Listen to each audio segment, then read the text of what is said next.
नमस्कार विद्यार्थियों। आज के इस लेक्चर में हम पढ़ रहे हैं लक्षणा शब्द शक्ति का जो भेद है सारूपा लक्षणा और साध्यवसाना लक्षणा।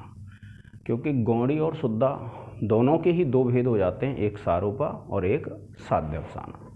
तो सारूपा और जो साध्यवसाना है जब आप शुद्धा में देखेंगे तो उनके उदाहरण अलग होते हैं और गौणी में देखेंगे तो उसके उदाहरण अलग होते हैं। क्योंकि शुद्धा और गौणी का जो लक्षण दिया गया है वह सबसे अंत में दिया गया है। तो अब देखिए, जहाँ पर सादृश्य संबंध होता है, सादृश्य का मतलब होता है जहाँ समानता के आधार पर बताया जाए, और सादृश्य यानी समानता के आधार बताया जाए तो वहाँ पर क्या होती है, गौणी होती है। यानी जब सादृश्य बताया जाएगा तो गौणी, और उससे अगर कोई दूसरा संबंध होगा तो वहाँ पर कौन सी होती है, शुद्धा। अब देखिए, एक ये जो भेद हैं इनमें जो सारूपा है, सारूपा का लक्षण दिया है सारूपा अन्य तो सारूपा अन्य तो यत्रोक्तौ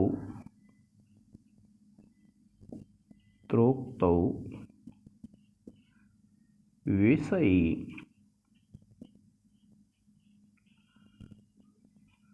विषयस्तथा।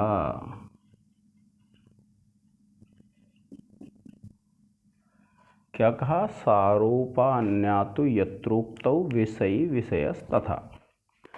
कि भैया सारूपा लक्षण उसको कहते हैं जहाँ पर विषय और विषयी दोनों का कथन होता है। यानी विषय और विषयी दोनों का अगर कथन होगा तो आरोप्यमान और आरोप विषय यानी उपमान और उपमेय, जहाँ दोनों का कथन होता है तो उसको कहते हैं हम सारूपा। अब उपमान और उपमेय अर्थात विषय और विषय दोनों का जब कथन हो तो क्या कहलाएगी, आपकी सारूपा कहलाती है। अब यह जो सारूपा है, गौणी का भी भेद है और शुद्धा का भी भेद है। तो देखिए, जब शुद्धा का जब हम भेद देखेंगे तो हम संबंध देखते हैं दूसरा। कौन सा संबंध, कारण कार्य संबंध। कौन सा, कारण कार्य संबंध। जब आप कारण और कार्य संबंध के आधार पर देखेंगे तब तो होती है आपकी कार्य कारण जो संबंध है। अब कार्य और कारण, तो ये तो होते हैं आपके शुद्धा के भेद। कौन से हैं, देखिए, एक उदाहरण है हमारा आयुर्घृतम।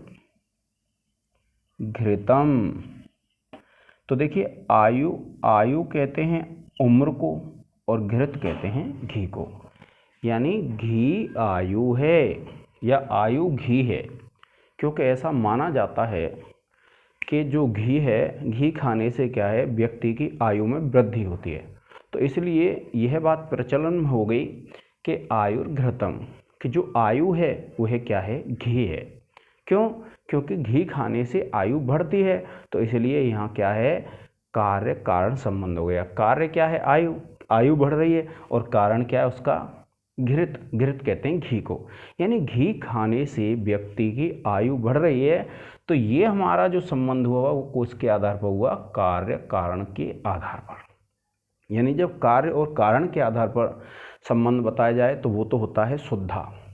और जब सादृश्य के आधार पर बताया जाता है, सादृश्य कहते हैं समानता। अब सादृश्य के आधार पे जैसे हमने लिया गौर वाहिकः, इसका अर्थ होता है गो का मतलब होता है बैल।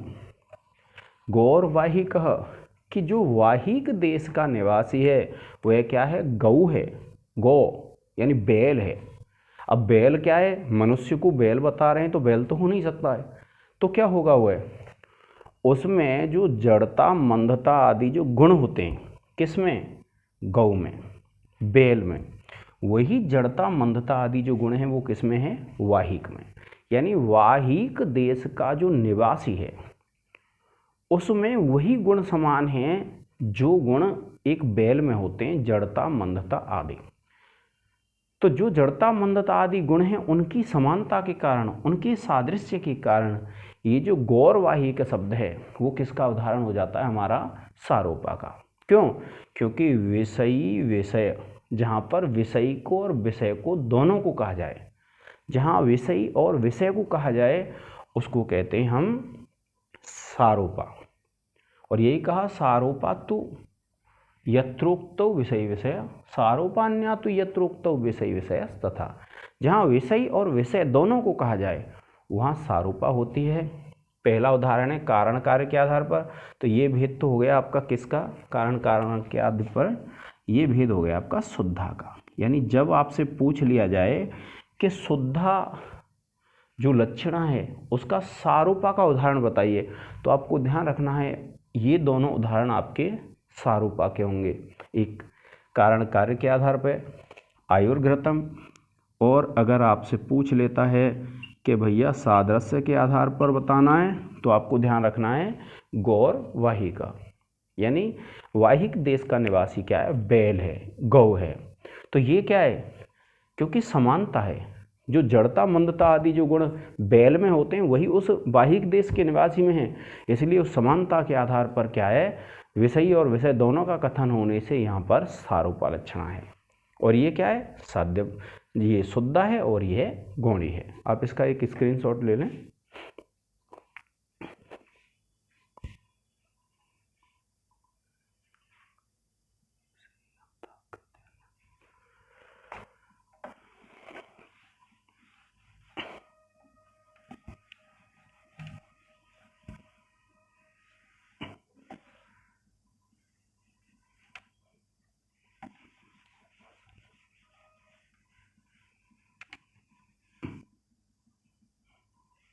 अब देखिए सारोपा है, जब आप सारोप का आपको पढ़ते हैं तो सारोपा के बाद फिर दूसरी जो शब्द शक्ति आती है वो है साध्यवसाना। तो विषय अंतःकृते क्या कहते हैं? विषयी अंतःकृते,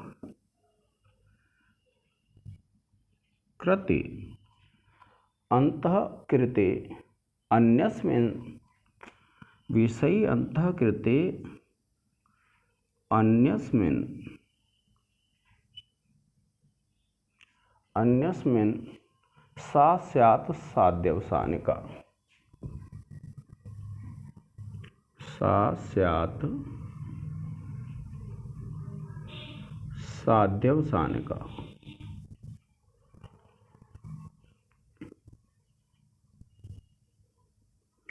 क्या कहते हैं? विषयी अंतःकृते अन्यस्मिन्, जहाँ विषयी के द्वारा अपने अंदर समा लिया जाए। विषयी अंतःकृते अर्थात जहाँ विषयी के द्वारा अपने अंदर समा लिया जाए, अपने अंदर समावेशित कर लिया जाए, तो वहाँ पर साध्यवसान का शब्द शक्ति होती है। यानी जहाँ विषय और विषयी में केवल विषय का कथन होता है उसको कहते हैं हम साध्यवसान का। यानी जो विषय है उसको विषय के द्वारा अपने अंदर समा लिया जाता है। तो विषय अंतःकृते अन्यस्मिन् सा स्यात् साध्यवसान का, कि जहाँ विषय के द्वारा विषय को अपने अंदर समाविष्ट कर लिया जाए, अपने अंदर निगीर्ण कर लिया जाए, निगल लिया जाए, अर्थात जहाँ केवल विषय का कथन हो, विषय का नहीं हो, वहाँ क्या है? साध्यवसान का शब्द शक्ति होती है। अब ये जो साध्यवसान का है ये शुद्धा का भी भेद होता है और गौणी का भी। तो जब आप देखते हैं, मान लीजिए शुद्धा है, तो मैंने आपको पहले ही भी बताया था कि शुद्धा जो होती है वो कार्य कारण के आधार पर होती है। किसके आधार पर होती है? कार्य कारण के। और इसमें हमने जो एक उदाहरण पढ़ा था आयुर्घृतम, तो आयुर्घृतम जो पढ़ा उसमें ये पढ़ा, जैसे हमने सारोप का उदाहरण है और ये उदाहरण था आयुर्घृतम। किंतु जब हमें ये उदाहरण साध्यवसान का, तो आपको पता है विषय ये है और विषय ये है। ये तो क्या हो गया आपका? विषय, और ये हो गया आपका विषय। तो जहाँ पर विषयी के द्वारा विषय को निगीर्ण कर लिया जाए वहाँ होती है साध्यवसानिका। जैसे आयु रेवेदम, यानी यह आयु ही है। तो किसका कथन हुआ? केवल विषयी का हुआ, यानी यह आयु ही है। घी को देख करके कोई व्यक्ति कह रहा है कि यह आयु ही है, यानी यही आयु है।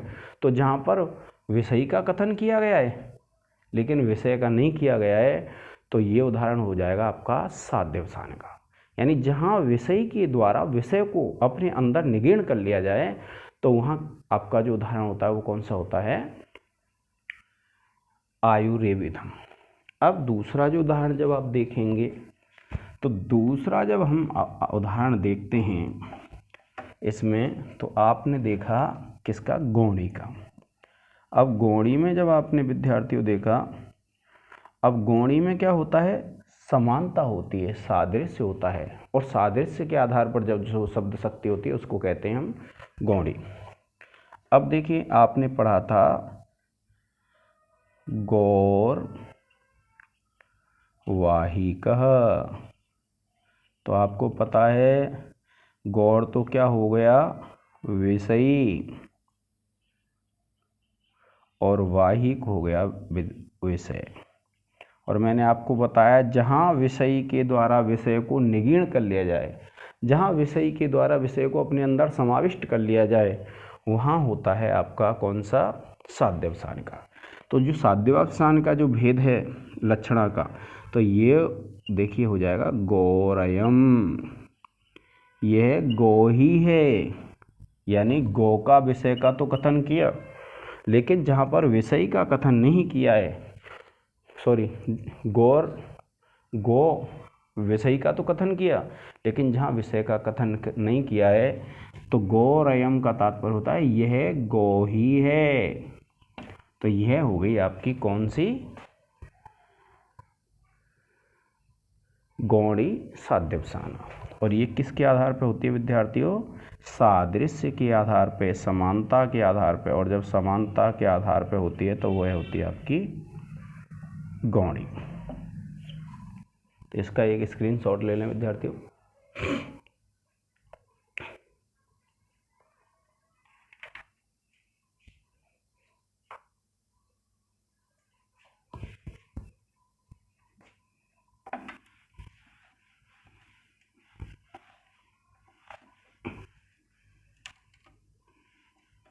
अब हम पढ़ेंगे कि गौड़ी किसको कहते हैं और शुद्धा किसको कहते हैं।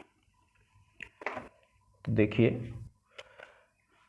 भेदा बेमौच क्या कहते हैं? भेदा बेमौच, भेदा बेमौच सादृश्यात्, सादृश्यात् संबंधांतरतस्तया, संबंधांतरत